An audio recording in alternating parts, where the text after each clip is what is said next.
रही होगी, वेट में ये काम नहीं है, वेट की जो बॉल नहीं होगी इस वजह से। लेंथ तो यूनिफाइड रहेगी ना, लेंथ में क्या डिफरेंस आएगा? चेंज कहाँ पे आएगा? विड्थ में आएगा ना। आपकी बॉडी में हर जगह से ब्लड लीकेज भी जाना है, हर जगह से ब्लड कनेक्ट भी करना है, लेंथ कैसे डिफरेंशिएट हो सकती है? चलो ये बताओ कल किस बारे में बात चल रही थी?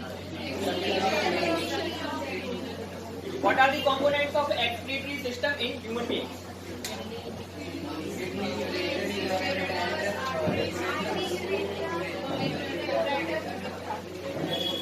Which type of excretory material is being produced by our body?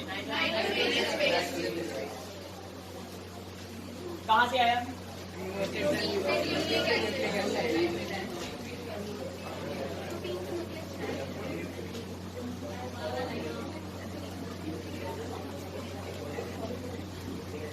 Kidney में ये फंक्शन कैसे होगा? किडनी में क्या है ऐसा खास? Nephrons which are also called as renal tubules, है ना? कितनी है? 2-4 है? Approximately 1 million in each kidney, है ना? So today we will talk about the functioning of kidney. Heading डाल सकते हो, functioning of kidney या functioning of excretory system.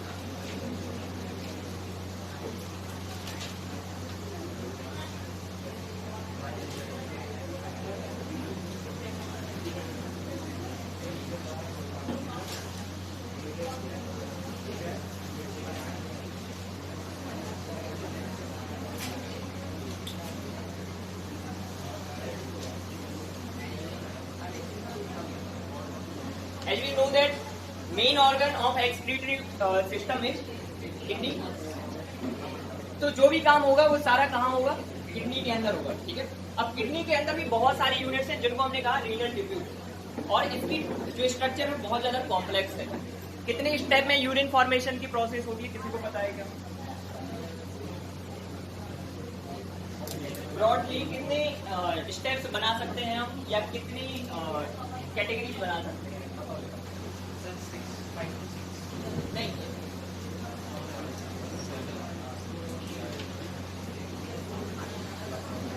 इससे पहले नहीं पढ़ा तुम लोगों ने? अभी सिस्टम में हम लोग को पहले वो इंटेस्टाइन वाला पढ़ाया था, बाहर पढ़ाया।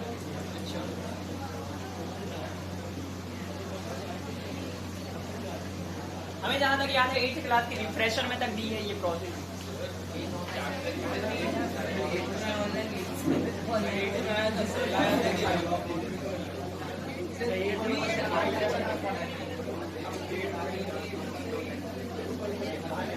देखो इधर देखो, जो मेन ऑर्गन है दैट इज किडनी, और इस किडनी की बहुत सारी यूनिट है जो कि ये काम करेंगी।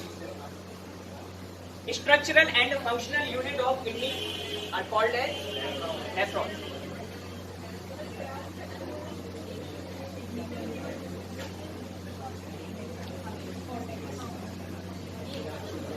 Structural and functional unit nephron. इसका एक और नाम है, और वो नाम क्या है? Renal tubule.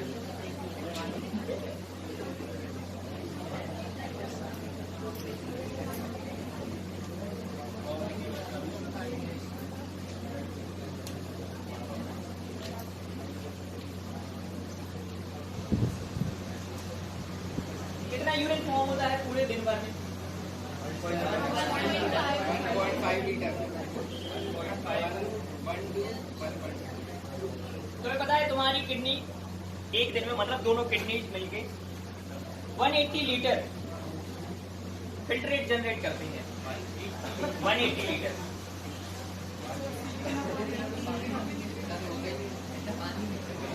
ml पर minute. 180 litre in a day. एक दिन में 180 लीटर फिल्ट्रेट जनरेट होता है, तो फिर हो क्या रहा है? क्या चक्कर हो रहा है? ये क्या जो है, ये बीच में क्या होता है? अगर एक पानी में 2 बार फिल्टर करोगे तो 2 बार फिल्टर बताओ जरा, किसको समझ में आ रहा है क्या लूप होल है ये बीच में? सर एक ही सब्सटेंस बार बार फिल्टर होगा, वो बार बार फिल्ट्रेट करेगा। उस हिसाब से अगर 1 लीटर को अपन 2 बार फिल्टर करेंगे तो 2 लीटर फिल्ट्रेट मिलेगा। देखो फिल्ट्रेट जनरेट हो रहा है, हमने ये नहीं कहा कि यूरिन का फॉर्मेशन हो रहा है, हमने ये कहा कि दिन भर में 180 लीटर फिल्ट्रेट फॉर्म हो जाता है, लेकिन उसका लगभग 98 से 99% बॉडी क्या कर लेती है, फिर से रीअब्जॉर्ब कर लेती है, क्योंकि अगर इतना बॉडी से बाहर किया तो बचोगे नहीं। इसीलिए बॉडी क्या करती है, दिमाग से काम करती है। अब तुम भले ही नहीं करते हो दिमाग से काम, तुम्हारे ऑर्गन भले ही करते हैं, है ना। तुमने अपना दिमाग बेच रखा है, तो तुम्हारे ऑर्गन्स क्या कह रहे हैं कि हम ही कर ले रहे हैं, इसको तो कोई मतलब है नहीं है। दिमाग मिला है, हम ही यूज करते हैं, बचा के रखो इसको, नहीं तो इसका सर्वाइवल मुश्किल हो जाएगा। ठीक है, तो नेफ्रॉन ये काम कर रहा है, 125 ml फिल्ट्रेट जनरेट कर रहा है पर मिनट। ठीक है, इसे कहा जाता है ग्लोमेरुलर फिल्ट्रेट रेट, GFR कहलाती है। ज्यादा डिटेल में बात की जाए इससे पहले तुम लोग को डायग्राम बताते हैं नेफ्रॉन का कैसे बनाया जाएगा। नेफ्रॉन के पार्ट्स पता है क्या किसी को? अभी अभी आया है, मतलब तुम लोग एडवांस में पढ़ने वाले लोग नहीं हो मेरे को ये।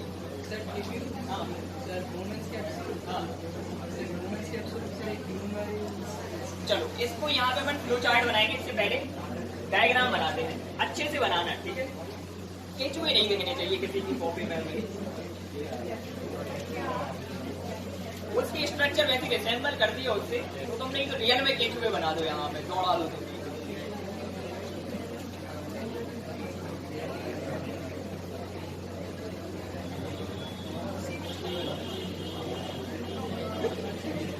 और एक बात ध्यान रखना, मुंह से मत बनाना, हाथ से बनाना, मुंह तुम्हारे बंद होने चाहिए।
कुछ ऐसा दिखता है तुम्हारा नेफ्रॉन।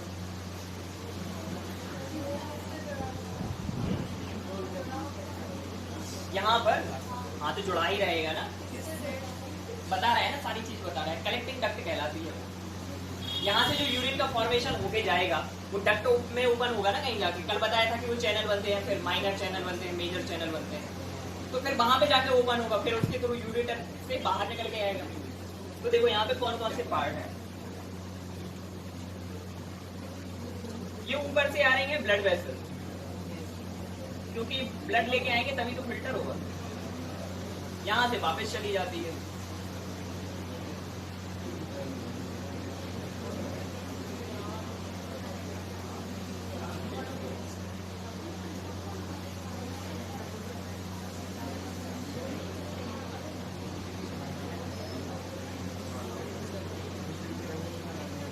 सिंपल रहने दें या कॉम्प्लेक्स कर दें?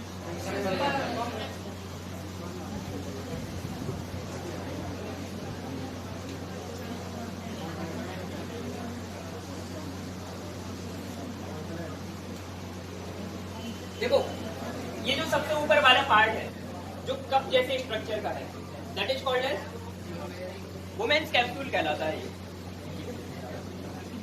तो इसके बारे में लिख सकते हो। सबसे पहला नाम क्या है यहाँ पर, ये जो कप लाइक स्ट्रक्चर है that is called as Bowman's capsule. यहाँ पे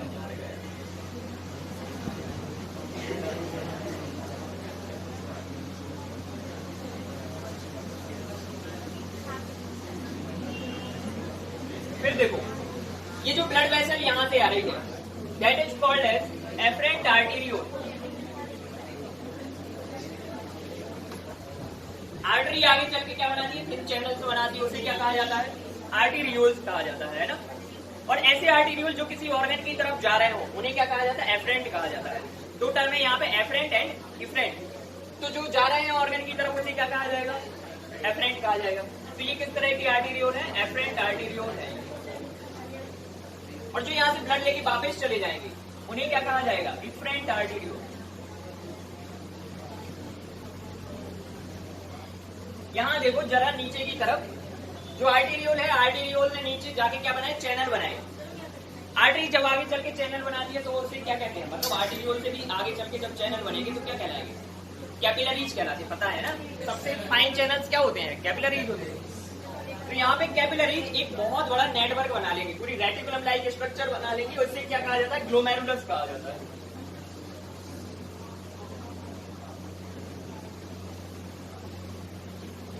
ठीक है, ये क्या है, ग्लोमेरुलस है।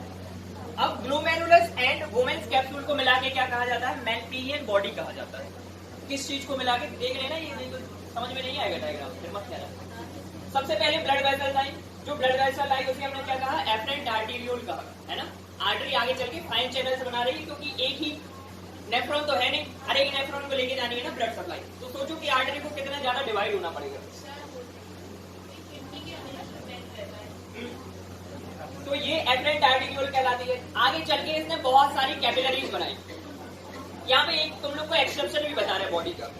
जनरल ये बनने क्या देखा है कि आर्टरी जब आगे चलती है आर्टेरियोल बनाती है, आगे चल के कैपिलरीज बनाती है, और उन कैपिलरीज से क्या बनता है, वेन्स बन जाती है ना, वापस बनती है कि नहीं बनती। लेकिन ये एक मात्र ऐसा एक्सेप्शन है आपकी बॉडी में जहाँ पे एफरेंट आर्टेरियोल कैपिलरीज बनाएंगे और फिर से आर्टेरियोल बना देंगे। ठीक है, अब क्या समझ में आया हमें कि ब्लड लेके आ रहे हैं, यहाँ से हम ब्लड को फिल्टर कराएंगे और बाकी जो ब्लड है यहाँ से चला जाएगा इफरेंट आर्टेरियोल से। ठीक है, ये हाँ, यहाँ से ब्लड तो निकलना ही नहीं है। ब्लड में से जो सब्सटेंसेस है, जो एक्स्ट्रा सब्सटेंसेस है, वो निकल के इस में जाएंगे, ब्लड थोड़ी जाएगा वहां से। फिल्टर हो रहा है ना किसी भी चीज को, जब आप फिल्टर करते हो, जैसे कि मान लो सैंड एंड वाटर को फिल्टर कर रहा है तो ऊपर की तरफ क्या रह जाएगा, तो ब्लड वही है, हमें ब्लड को थोड़ी भेजना है नीचे। जो चीज काम की नहीं है वो चीज फिल्टर करके नीचे ले जानी है, जिसे हम क्या कहेंगे, फिल्ट्रेट कहेंगे नीचे वाले। समझ गए बात।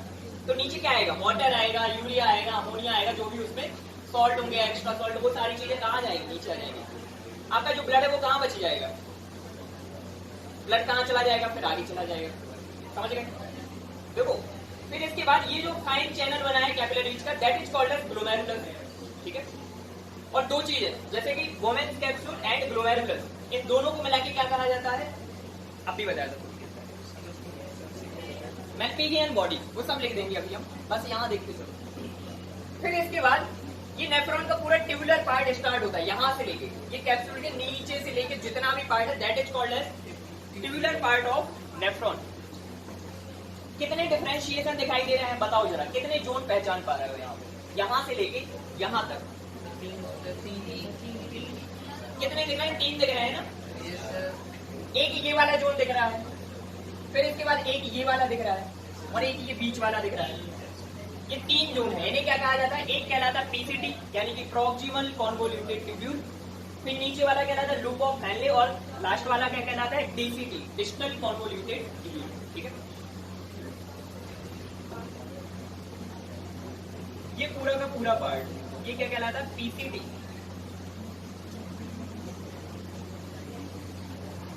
Proximal convoluted tubule.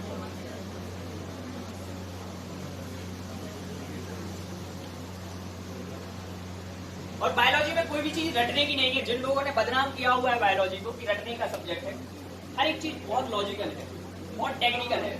अब तुम कहोगे कि ये नाम कैसे याद रखें, पीसीटी, ये क्या चीज होती है। पीसीटी में लिखा हुआ है प्रॉक्सिमल कॉन्वोल्यूटेड एंड ट्यूब्यूल, तीनों शब्दों का अलग अलग मतलब है और उसी से नाम बना है। ठीक है, प्रॉक्सिमल का मतलब क्या होता है, प्रॉक्सिमल का मतलब होता है नियर एंड। ठीक है, पी से पास, पी से प्रॉक्सिमल। ठीक है, जो पास वाला एंड है, किसके पास, ये जो वुमेन्स कैप्सूल है इसके पास वाला एंड। ठीक है, प्रॉक्सिमल एंड, प्रॉक्सिमिटी में जो प्रेजेंट है that is called as proximal convoluted tubule. And convoluted का क्या मतलब होता है? Highly coiled. ये जो दिख रहे हैं यहाँ पे हाईली कॉइल्ड ट्यूब्यूल के फॉर्म में ये प्रेजेंट है। तो इसे क्या कहेंगे? प्रॉक्सिमल, क्योंकि पास वाले एंड पर है। कॉन्वोल्यूटेड क्योंकि हाईली कॉइल्ड है, और इसके बाद ट्यूब्यूल तो है। याद करने वाली चीज है क्या ये? फिर इसके बाद इस तरफ देखो, ये जो पार्ट है इसे क्या कहा जाता है? डीसीटी कहा जाता है, डिस्टल कॉन्वोल्यूटेड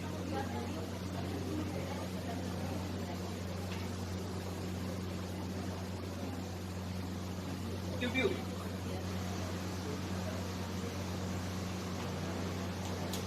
डी से डिस्टल, डी से दूर, ठीक है।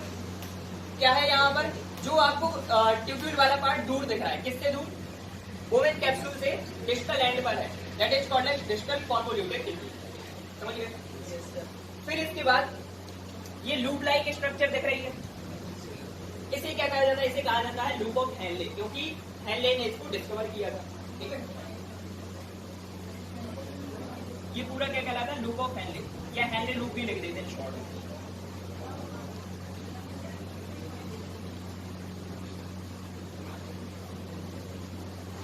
फिर इसके बाद ये एक ट्यूब्यूल दिख रही है, यूरिन फॉर्म होके आएगा, कहाँ कलेक्ट होगा? इसी ट्यूब्यूल में होगा ना कलेक्ट। ये देखो, हमने ब्रांच बनाई हुई है, यहाँ से कोई दूसरा नेफ्रॉन आगे जुड़ जाएगा, यहाँ से कोई तीसरा नेफ्रॉन आगे जुड़ेगा, यहाँ से कोई चौथा नेफ्रॉन आगे जुड़ेगा। यानी कि आप कभी भी कलेक्टिव ट्यूब्यूल को किसका पार्ट नहीं कहोगे? नेफ्रॉन का पार्ट नहीं है ये कॉमन है सभी नेफ्रॉन्स के लिए, ठीक है। नेफ्रॉन के पार्ट कितने हैं? Bowen capsule, glomerulus, PCT, DCT and loop of Henle.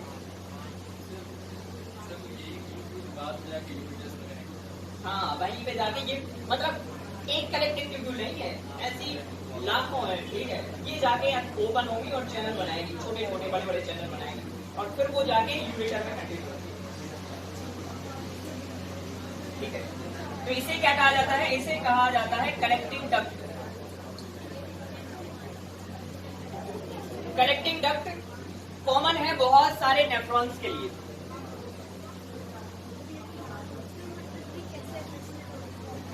क्या? देखो, कल हमने तुम्हें क्या बताया था कि जो पूरा नेफ्रॉन आपको देखने के लिए मिलेगा, कॉर्टेक्स का देखने के लिए मिलेगा, पेरिफेरल पर, ठीक है। जैसे कि मान लो ये है किडनी, तो यहाँ से ब्लड वेसल एंटर करेंगे, यहाँ पे पूरे में फैल जाएंगे, नेटवर्क बना लेंगे, ठीक है। ये नेफ्रॉन का बोवेन कैप्सूल वाले पार्ट यहाँ पे फैले होंगे, समझ गए। यहाँ पे लूप ऑफ हेनले वगैरह सारी चीजें बनेगी, कलेक्टिंग डक्ट बनेगा। बहुत सारे नेफ्रॉन है ना, समझ रहे हो? बहुत सारे नेफ्रॉन है यहाँ पे। ये कलेक्टिंग ट्यूब्यूल आ रहे हैं सभी, कहाँ ऊपर होंगे यहाँ पे, यहाँ से कहाँ जाएंगे? यूरेटर को, समझ रहे हो? सर मिक्स नाम आपने बोला था, पता है, पता है। देखो, अब अगर हमें नेफ्रॉन को पार्ट्स के फॉर्म में देखना हो कि कौन कौन से पार्ट्स प्रेजेंट होते हैं, तो नेफ्रॉन को दो पार्ट में डिवाइड कर सकते हैं। First one is called as Malpighian body,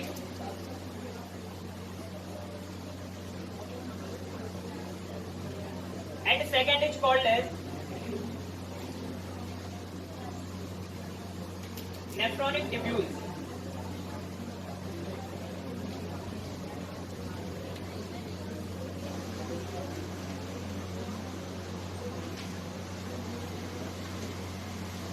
देखो, जो मैल्पीरियन बॉडी वाला पार्ट है, इसमें दो पार्ट आते हैं। कौन कौन से आप बताओ तुम लोग? बोवेन कैप्सूल एंड ग्लोमेरुलस, इन दोनों को मिला के कहा जाता है मैल्पीरियन बॉडी।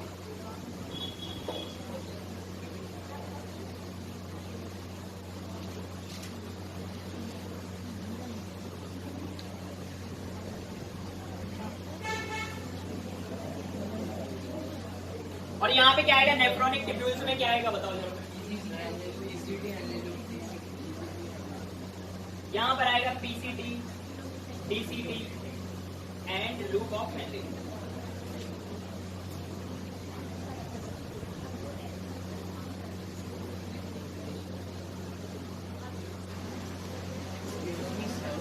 यस सर, अगर ये सर फिल्टर करने के लिए सब ब्लड लेके जाती, मतलब सब इनके साइज के हिसाब से कोई थोड़ा सा मतलब बड़ा सा पार्टिकल होता, उसमें ब्लॉक जो नहीं मतलब अटक नहीं जाती सर, जैसे ब्लड। देखो, जैसे कि यूरिया है, यूरिया भी डिजॉल्व है, बहुत इजीली पास कर जाएगा। यहाँ पे कोई ऐसी चीज है नहीं कि जो फंस जाए, और अगर फंस जाए तो फिर हम उसे क्या कहते हैं, स्टोन कह देते हैं। नॉर्मली तो नहीं होता है, लेकिन अगर हो जाए तो फिर वो प्रॉब्लम है।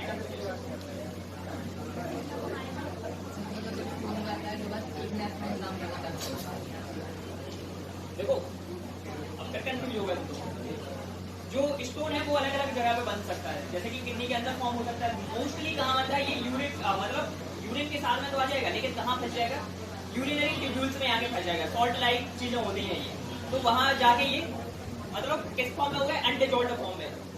क्या बना लिया इनने, वहां पे एक सॉलिड स्टेट बना ली है, अब उस ट्यूब्यूल के थ्रू पास नहीं हो पा रहे हैं, और अगर पास होके चले गए कहाँ, यूरिनरी ब्लैडर में चले गए, ठीक है। तो अब यूरिनरी ब्लैडर की वॉल को क्या करेंगी, तो वहां पे होता है क्या, एक्सेसिव पेन होता है, ये कहलाती है स्टोन वाली कंडीशन। स्टोन गॉल ब्लैडर में भी बनता है, वो ज्यादा खतरनाक होता है, क्योंकि गॉल ब्लैडर थोड़ा इंटरनल ऑर्गन है। यहाँ पर तो अगर एक्सेस वाटर हो तो कई बार डिजॉल्व हो जाएगा सॉल्ट और खत्म हो जाती है। अगर स्टोन ज्यादा बड़ी ना हो तो ये बहुत इजीली खत्म हो जाती है, लेकिन गॉल ब्लैडर की केस में थोड़ी सी अलग किडनी स्टोन कहाँ पे होती है, क्या किडनी स्टोन अगर नेफ्रॉन हो, नेफ्रॉन नॉन फंक्शनल हो जाएगी। वही कह रहे हैं ना कि अलग अलग तरह की कंडीशन हो सकती है, आपको किस तरह का। वैसे ये इतनी छोटी है कि यहाँ पे बनने की चांसेस ही नहीं है। तुम्हें क्या लग रहा है कि ये हमें दिखाई देगा अंदर, माइक्रोस्कोपिक स्ट्रक्चर है ये नेफ्रॉन, तभी तो 1 मिलियन है, एक किडनी के अंदर 1 मिलियन नेफ्रॉन है, यानी कि मजाक तो है नहीं। साइज के साथ में जैसे सॉल्ट मैटर करता है ना सर, अगर इनकी साइज से अंदर सारी चीजें जो चल रही है डिजॉल्व फॉर्म में चल रही है मोस्टली, क्योंकि जब कोई भी चीज तुम ब्लड से निकालोगे, ब्लड में अगर डिजॉल्व फॉर्म में नहीं है तो वो ब्लड से बाहर ही नहीं आएगा। पहली बात समझ रहे हो, जैसे कि सेल्स बाहर नहीं निकल पाती है, प्रोटीन बाहर नहीं निकल पा रहे, क्यों नहीं निकल पा रहे, क्योंकि उनकी साइज ही नहीं होती।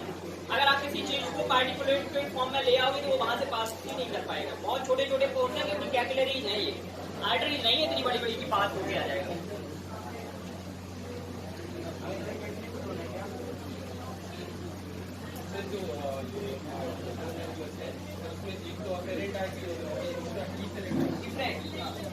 जो लेके आ रहा है वो एफरेंट होता है हमेशा, और जो दूर की तरफ लेके जा रहा है वो अभी तुम लोग से पूछा था इसको कॉम्प्लेक्स कर दें क्या, तुमने कह दिया कि रहने दो सर। देखो बता दे रहे हैं, सुनो जरा, यहाँ पे ब्लड लेके आएगी जब आर्टेरियोल, तो इसकी 2 काम है। पहली बात तो इसको अपना ब्लड फिल्टर कराना है, और आर्टरी का काम क्या होता है, ऑक्सीजन भी तो देनी है, न्यूट्रिएंट्स भी तो देने हैं, ऐसे मर नहीं जाएंगे नेफ्रॉन। तो ऑक्सीजन भी जाएगी यहाँ से साथ में, ठीक है। अब देखो जब ऑक्सीजन जाएगी ये रेस्पिरेशन भी करेगी, पूरी ट्यूब्यूल रेस्पिरेशन करेगी, तो क्या फॉर्म होगा, कार्बन डाइऑक्साइड फॉर्म होगी। ये जो इफरेंट आर्टेरियोल निकली है ये आगे चल के क्या बनाती है, ये आगे चल के वीन बनाएगी यहाँ से, ठीक है, और यहाँ पे कॉइल हो जाएगी, पूरे नेफ्रॉन पर कॉइल हो जाती है ये, इसे कहते हैं वीन। इसे जब नीचे की तरफ आके ये एक पैरेलल स्ट्रक्चर बनाएगी, उसे कहते हैं बासा रेक्टा। अगर देखोगे बुक में तो लिखा मिलेगा, है ना। पूरी जो वीन्स है वो कहाँ पे आके कॉइल हो जाएगी, क्योंकि जो CO2 बनी, CO2 कहाँ जंप कर जाए, वीन्स में जंप कर जाए ताकि, ठीक है। यहाँ से पूरा मतलब प्योर ब्लड लेके और साथ में CO2 लेके वीन्स कहाँ चली जाएंगी, हार्ट के पास। वहां से कार्बन डाइऑक्साइड लंग्स में चली जाएंगी, ब्लड प्योर हो गया था तो वो ऑर्गन्स में चला जाएगा।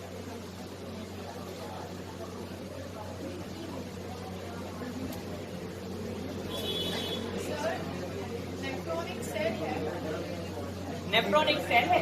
नहीं, बिल्कुल नहीं है। नेफ्रॉन के अंदर ही बहुत सारी सेल्स हैं।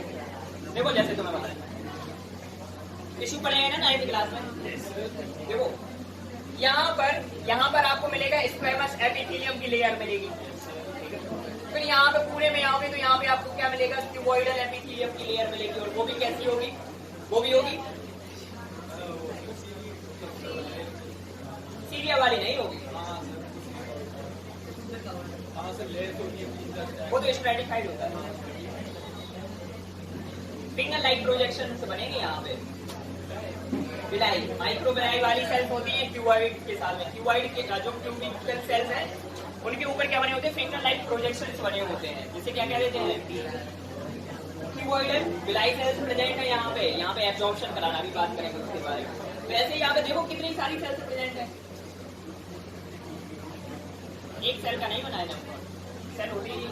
तो किडनी में तो ऑर्गन में होता है किडनी के सेल देखो हर जगह पे आप देखो तो बहुत अलग अलग तरह के ऑर्गन टिश्यूज मिलेंगे। जैसे आप तुम्हें इसी के अंदर बता रहे हैं 2 से 3 तरह की सेल्स तो यही मिल जाएंगी। तो आप बिल्कुल फिक्स नहीं कर सकते कि इस ऑर्गन में ये मिलेगा। मोस्टली कह रहे थे कि ये मिलेगा काम के बेसिस पर कि कौन ऑर्गन क्या काम करता है। हर एक तरह की सेल का अलग काम है ना। जैसे कि मान लो अगर तुम यहाँ पे कॉलमनर सेल्स बना देते तो यहाँ से फिल्ट्रेट हो ही नहीं पाता। हमने क्या रखा है स्क्वेमस एपिथेलियम जो कि सबसे थिन होती है, यहाँ पे रख दी तो अब सारी चीजें डिफ्यूज होकर अंदर की तरफ चली जाएंगी। जो भी चीजें जानी होंगी जैसे ऑक्सीजन चला जाएगा, न्यूट्रिएंट चले जाएंगे, जो भी फिल्टर होना है वो चला जाएगा। वही चीज है, हर एक चीज है लॉजिक, हर एक चीज के पीछे लॉजिक है। बिल्कुल रखने का क्या किडनी को ऑर्गन कहते हैं। ऑर्गन की डेफिनेशन जानते हो? जब बहुत सारे टिश्यू जुड़ जाते हैं तब उसको ऑर्गन कहते हैं। ऑर्गन की भी यूनिट होती है ना, तो ऑर्गन की यूनिट तो कह दिया, लिख तो दिया वहां पे structural and functional unit of organ. ठीक है, ये बहुत सारी चीजें मिलेंगी इसमें। ब्लड वेसल्स मिल जाएंगे, टिश्यू मिल गए, न्यूरल टिश्यू मिल गए, सब मिल गए, तब जाके एक ऑर्गन बना है ये। हर एक ऑर्गन में कितने टिश्यू होते हैं? 4 टिश्यू होते हैं बेसिकली। जब वो 4 टिश्यू मिलेंगे तब उसको क्या कहते हैं? ऑर्गन कहते हैं। चलो अब इसके बाद ये जो प्रोसेस है यूनिट फॉर्मेशन की प्रोसेस है, ये 3 स्टेप में होती है।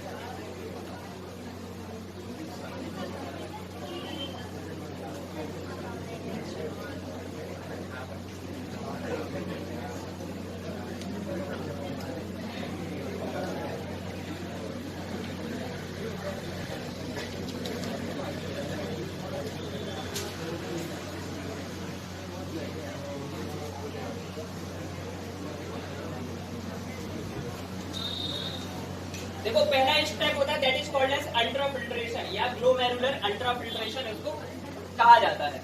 फिर इसके बाद सेकंड स्टेप होता है that is called as reabsorption और थर्ड होता है ट्यूबुलर सीक्रेशन। ये 3 स्टेप होते हैं पूरी प्रोसेस में। बंद हो गई।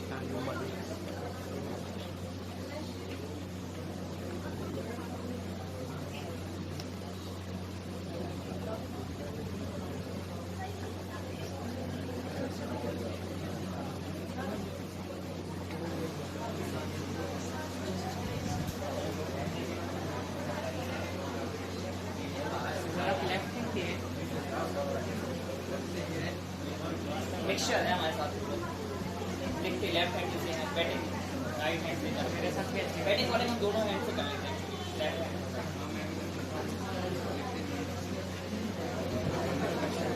मैं दोनों हाथ से लिख के लेता हूँ। अच्छा सब इतनी अच्छी राइटिंग नहीं आती राइट।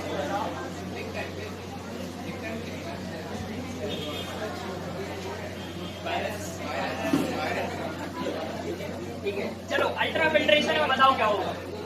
नाम से कुछ समझ में आ रहा है?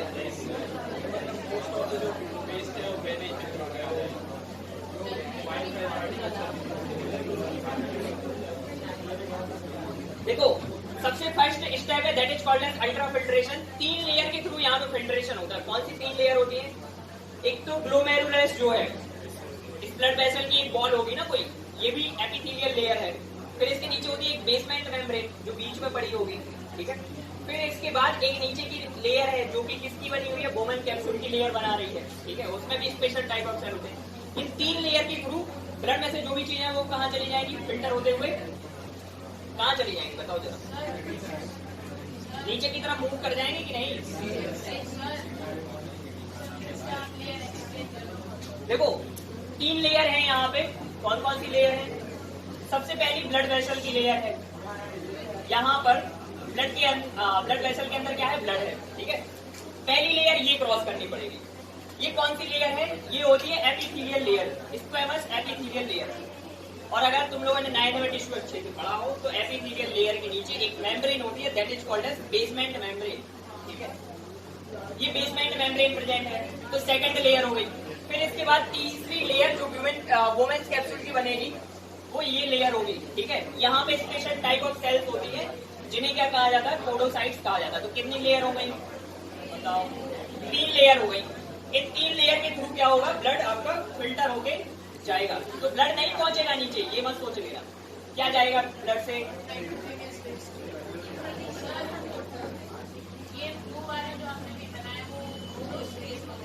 क्या बीच वाला या नीचे वाला? हाँ हाँ, ये देखो, ये बीच वाली जो जगह है यहाँ पे बेसमेंट मेम्ब्रेन रहेगी। ये जो नीचे वाली है ये बोवेंस कैप्सूल की लेयर बनाएगी। ठीक है, 3 लेयर बनाई है ना हमने, तो 3 यहाँ पे प्रेजेंट है। देखो, तो अल्ट्रा फिल्ट्रेशन हुआ, जितने भी डिजोल्व मटेरियल होते हैं वो बाहर आने की कोशिश करते हैं, क्योंकि यहाँ पे प्रेशर ग्रेडियंट फॉर्म हो जाता है।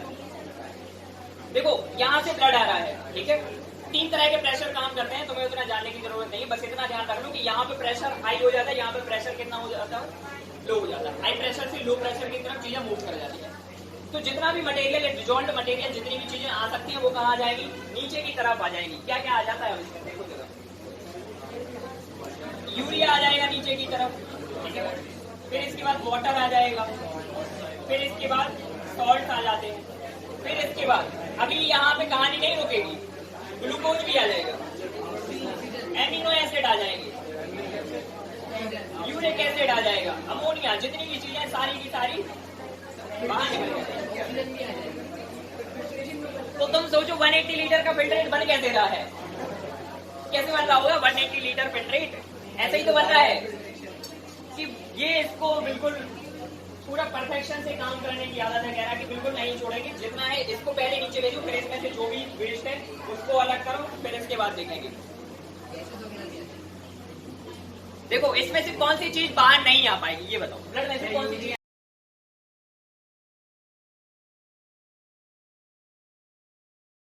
आ पाता है? क्या? प्लाज्मा में तो वाटर होता ही है, प्लाज्मा तो वाटर ही है ना, तो वाटर तो लिख तो दिया आपने। लेकिन जो प्रोटीन होते हैं वो उनकी स्ट्रक्चर बड़ी है, वो बड़े बड़े मॉलिक्यूल्स हैं, प्रोटीन नहीं आ पाएंगे यहाँ पे, ठीक है। WBCs भी यहाँ पे नहीं आ पाएंगे, यहाँ पे हम WBCs के लिए अलग प्रबंध करके रखा है, यहाँ से हम WBCs निकाल देंगे, हमारा नुकसान हो जाएगा, ठीक है। तो WBCs का यहाँ पे अलग प्रबंध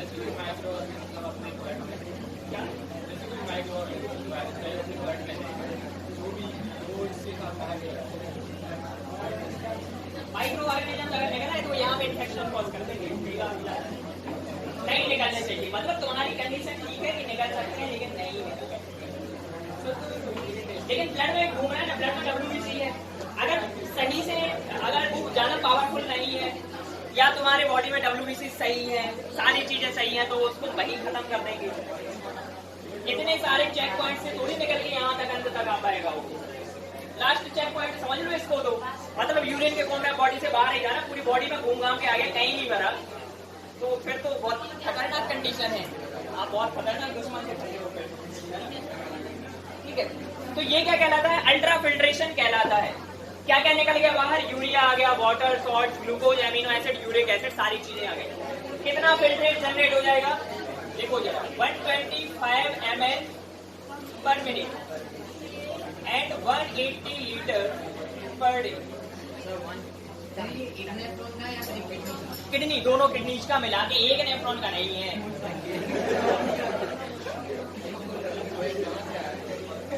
मार दोगे यार तुम लोग, जितना नहीं रहने देना चाहते। ऐसे में तो त्रिवेदी भी नहीं बचेगा, त्रिवेदी सेक्रेट सब मर जाएंगे। किडनी रहती है, एक किडनी पे लोड ज्यादा आ जाता है, दूसरी किडनी कहती है आज गाड़ी मेरा भाई चलाएगा, आज नहीं फिर उसको पूरी जिंदगी भर चलानी पड़ती है। सिंगल किडनी में सर ब्लड प्रेशर हाई होना है, बिल्कुल होगा यार, सीधी सी बात है। एक किडनी पर लोड आ गया है, पूरा ब्लड भर भर के आएगा उसके पास, लेकिन एक किडनी में काम चल जाता है। देखा होगा ना, बेटा मैं अपनी किडनी तुझे दे दूंगी, है ना, वो फिल्मों में होता है, तो ये काम चल जाता है। हाँ,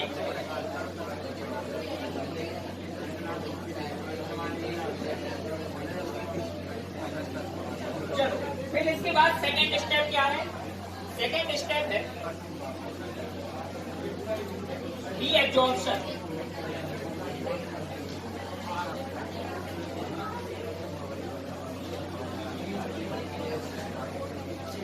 इधर देखो, ये जो अल्ट्रा फिल्ट्रेशन हुआ है इसका पॉइंट कहाँ है, कहाँ पे हो रहा है अल्ट्रा फिल्ट्रेशन, कहाँ हो रहा है? वोमेन्स कैप्सूल में हो रहा है, ध्यान रखना, गलत मत कर देना।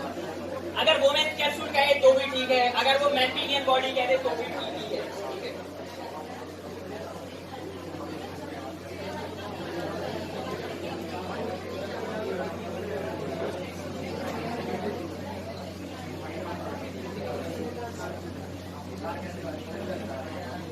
अब बताओ रीअब्जॉर्प्शन का मतलब क्या है?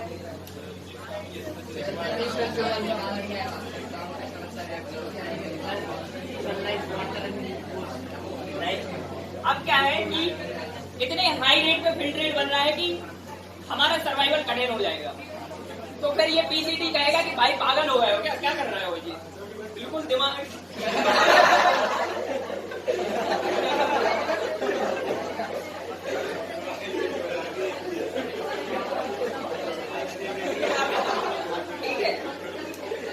पीसीटी कहेगा कि ये क्या चक्कर है, हर जगह तुम आशीष नेहरा वाला कॉन्सेप्ट क्यों लगा रहे हो? आशीष नेहरा को कॉन्सेप्ट पता है? लीजेंड आशीष नेहरा नहीं पता? क्रिकेट देखने वाले कितने लोग हैं? 2-4 लोग बस।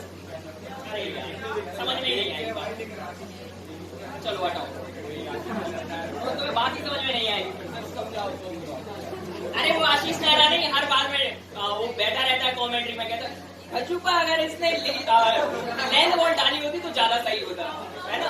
उसका मतलब लेंथ वॉल वाला जो कॉन्सेप्ट है वो बहुत ज्यादा फेमस है, मतलब विकेट मिल जाए किसी आदमी को, लेकिन ये लेंथ वॉल डालता तो ज्यादा अच्छा होता। तो ऐसा ही इसका है कि ये फिल्ट्रेट करता जा रहा है, इसका कोई काम नहीं, इसका सिर्फ एक कॉन्सेप्ट है कि इसको क्या करना है, फिल्ट्रेट बनाना है। तो ये क्या कह रहा है, रुक जाओ यार, मानना है क्या तुम्हारी? तो पीसीटी आता है यहाँ पे, सेवियर कौन है आपकी बॉडी में?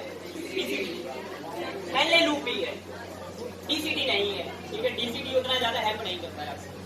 जितने भी इंपॉर्टेंट सब्सटेंसेस हैं, जैसे कि क्या हम चाहेंगे कि ग्लूकोज यूरिन के थ्रू बाहर चला जाए? अगर ग्लूकोज यूरिन के थ्रू बाहर चला जाए तो क्या कंडीशन कहलाती है? डिहाइड्रेशन। ऐसे होता है डिहाइड्रेशन, डायरिया।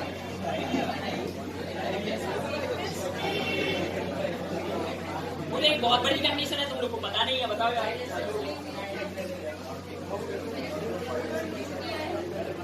आज तुम लोग कहोगे कि ऐसा भी होता है। डायबिटीज कहलाती है ये कंडीशन, जब ग्लूकोज आपके यूरिन के थ्रू बॉडी से बाहर जाने लगे, इसे कहा जाता है डायबिटीज मेलिटस। 2 तरह के डायबिटीज होते हैं, उनमें से एक डायबिटीज ये होता है। और जो कल तुम कह रहे थे कि 5 लीटर यूरिन का फॉर्मेशन कर रहे हो, कल हम तुमसे कहना भूल गए थे, बचे रहना। इस कंडीशन को पता है क्या कहते हैं? Diabetes insipidus.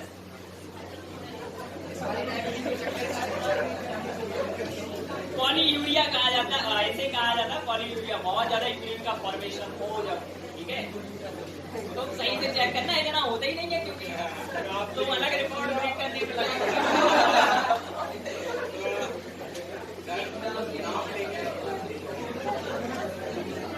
ठीक है, तो 2 तरह के डायबिटीज होते हैं, एक होता है डायबिटीज मेलिटस और एक होता है डायबिटीज इंसिपिडस। ग्लूकोज अगर आपने बहुत ज्यादा निकाल दिया ब्लड से, यूरिन के थ्रू बाहर चला गया, तो क्या हो जाएगा? मधुमेह हो जाएगा। क्या कहते हैं हिंदी में से? मधुमेह। डायबिटीज को कहते हैं हिंदी में, पता नहीं है तुम लोग को यार?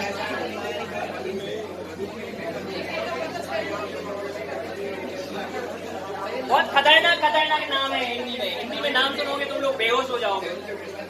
टाइफाइड को क्या कहते हैं पता है? टाइफाइड नहीं, ट्यूबरकुलोसिस। ट्यूबरकुलोसिस को क्या कहते हैं? क्षय रोग कहते हैं उसे हिंदी में, क्षय, क्योंकि हमारे जो लंग्स होते हैं वो डिग्रेड होने लगते हैं। फिर इसके बाद टाइफाइड को क्या कहते हैं? अतिसार कहते हैं। जॉन्डिस सुना है? जॉन्डिस को क्या कहते हैं हिंदी में? तो बहुत खतरनाक नाम है हिंदी का।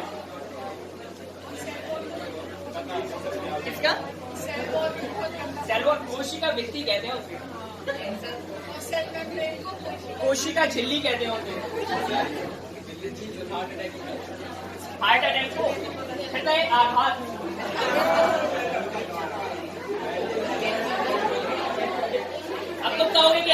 पता है? हमने 1 साल तक कंटेंट राइटिंग का काम किया है बेंगलोर की कंपनी की। तो बायोलॉजी के कंटेंट राइटिंग का काम किया था हमने, ट्रांसलेशन वाला। इंग्लिश टू हिंदी ट्रांसलेट करते थे, हमारा दिमाग का दही हो जाता था। लेकिन उसके चक्कर में अच्छी चीज ये हुई कि मतलब बहुत सारी नई चीजें भी पता चली। कैंसर को कुछ नहीं कहते यार, कैंसर को कैंसर रोग क्या कहते हैं?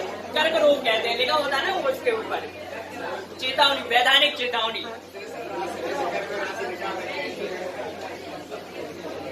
तंबाकू के सेवन से कर्क रोग हो सकता है। चलो इधर देखो, तो रीएब्जॉर्प्शन कराना है। अब क्या है कि बॉडी में ये तो समझ ही नहीं रहा है, ये भावनाओं से खेल रहा है ब्लड की, ये सारी चीजें नीचे ले आया, तो हमें ग्लूकोज वापस लौटाना पड़ेगा ब्लड को। जो इंपॉर्टेंट एमिनो एसिड्स हो सकते हैं जिनसे प्रोटीन बन सकता है उसको भी हम वापस लौटा देंगे। वाटर भी वापस लौटा देंगे, क्योंकि अगर वाटर आपने ब्लड से बाहर निकाला तो क्या हो जाएगा? प्लाज्मा कम, ब्लड प्रेशर डिक्रीज हो जाएगा, चक्कर खाते फिरोगे यहाँ वहाँ। ठीक है, तो यहाँ पे हमें ब्लड प्रेशर का भी ध्यान रखना है। ये सारी चीजें हम रीअब्जॉर्ब कराएंगे। और रीअब्जॉर्ब कौन कराएगा? पीसीटी कराएगा। पीसीटी क्यों कराएगा? अब भी बताया था, क्योंकि पीसीटी के पास स्पेशल सेल्स प्रेजेंट है जिन्हें क्या कहा जाता है? माइक्रोबिलाई प्रेजेंट होते हैं वहां पर।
पीसीटी में क्या होता है? पीसीटी में मेनली ये जो मटेरियल है उनका होता है, और हेनले लूप में मेनली वाटर का होता है। मेंशन कर सकते हो कि यहाँ पे वाटर एब्जॉर्प्शन होता है।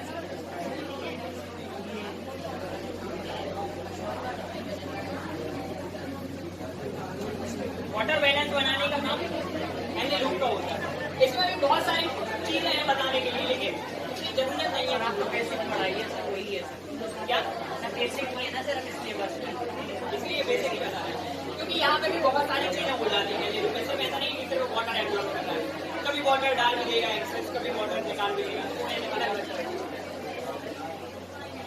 ये पीसीटी क्या करेगा? एब्जॉर्प्शन, मेनली एब्जॉर्प्शन यहीं से होता है। इसे क्या कह सकते हैं? मेन एब्जॉर्प्शन साइट कह सकते हैं। क्या? कौन सी चीज? हाँ, जो ब्लड वेसल्स हैं उनमें चला जाएगा, क्योंकि मैं ब्लड नहीं भेजता है ना।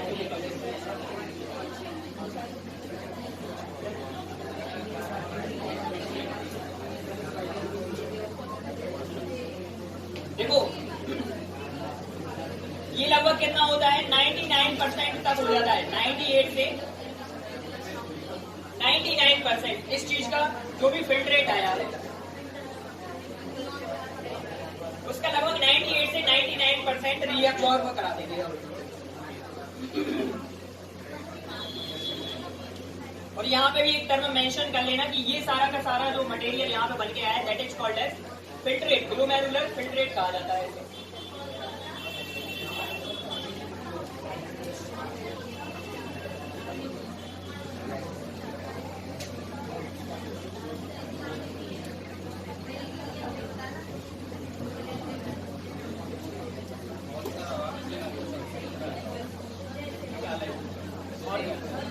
बचा लिया बॉडी है तो नहीं करता टॉयलेट में बैठे रहते।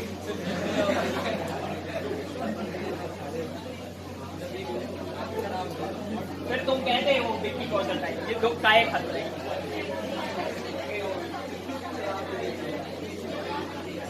बोला तो तुमने ज्यादा देख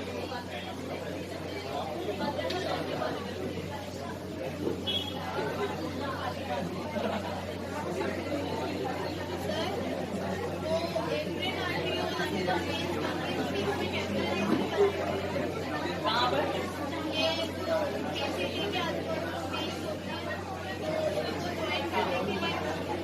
बीच में कैपिलरी बनेगी फिर क्रीम बन के आएगी, क्योंकि अभी तो आरटीबी हो रही है ना। जब तक कैपिलरी नहीं बनाएगी तब तक क्रीम कैसे बनेगी? तो पहले कैपिलरी बनाएगी, जितने सराउंडिंग में जगह है सब जगह से मटेरियल इकट्ठा करेगी, ठीक है, रिलीज करेगी, इकट्ठा करेगी, फिर क्रीम बनाएगी।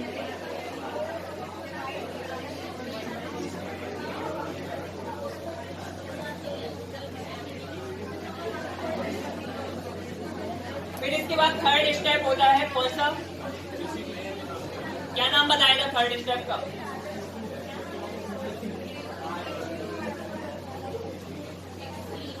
Tubular secretion. हेडिंग डालो ट्यूबुलर सीक्रेशन।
बाल विवाह होता है ना, ऐसे हमारे मम्मी पापा ने जल्दी स्कूल में नाम डाल दिया, इनको के बाद की जल्दी पहली क्लास से पढ़ाए उनने हमें सिर्फ, मतलब LKG UKG पढ़ा ही नहीं, पढ़ा नहीं क्या पैसे बचा रहे भरोसा ज्यादा काम।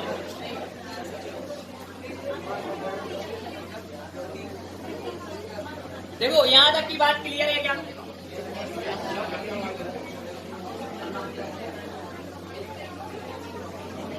पहले स्टेप में क्या हुआ? अल्ट्रा फिल्ट्रेशन हुआ। अल्ट्रा फिल्ट्रेशन का मतलब क्या है कि ये जो 3 मेम्ब्रेन बनी है इसके थ्रू हमने किडनी से बहुत सारी चीजें फिल्टर करा दी, ठीक है। जो फिल्ट्रेट था नीचे पहुंच गया, इस फिल्ट्रेट को हमने क्या कह दिया? ग्लोमेरुलर फिल्ट्रेट कह दिया। इनमें बहुत सारा बनता है, 180 लीटर का फिल्ट्रेट बन जाता है लगभग, ठीक है। फिर इसके बाद रीएब्जॉर्प्शन वाली बात आती है। रीएब्जॉर्प्शन कौन कराएगा? PCT। नेफ्रॉन अपने हाथ परे कर देता है, क्या कहता है? अब्बा नहीं मानेंगे, इतना ज्यादा नहीं निकलने देंगे यूरिन दिन भर में, ठीक है। तो क्या कराना पड़ेगा हमें? रीएब्जॉर्प्शन कराना पड़ेगा। इसका लगभग 98 से 99% हम क्या करा देंगे?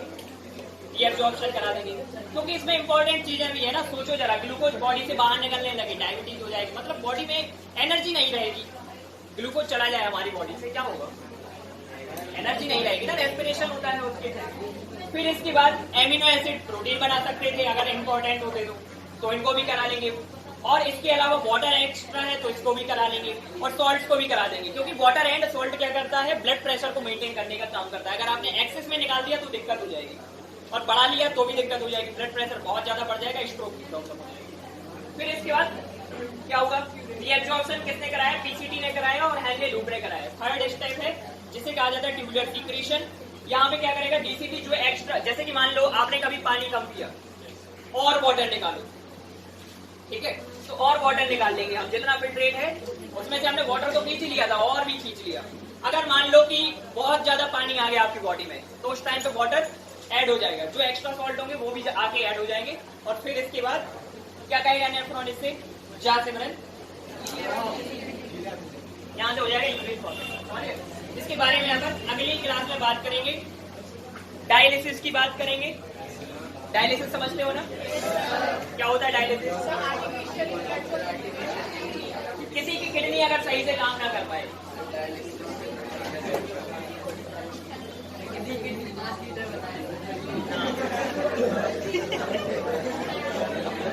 मजे ले रहे हैं तुम्हारे, देख लो तुम्हारे पेट में।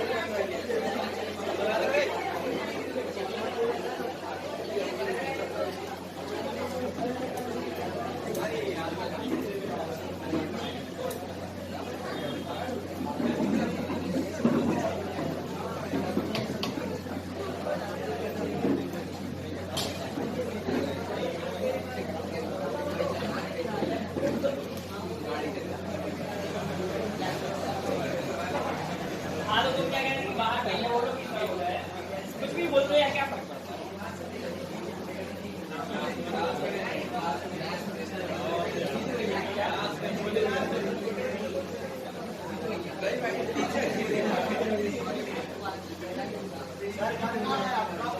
हमारा घर कहाँ है?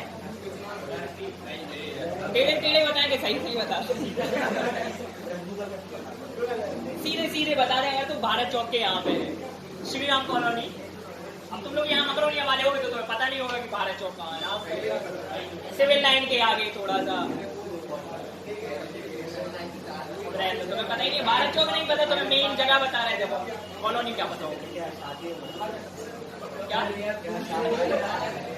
शादी में शादी बहुत बढ़िया, एक तो लाएंगे, ठीक है।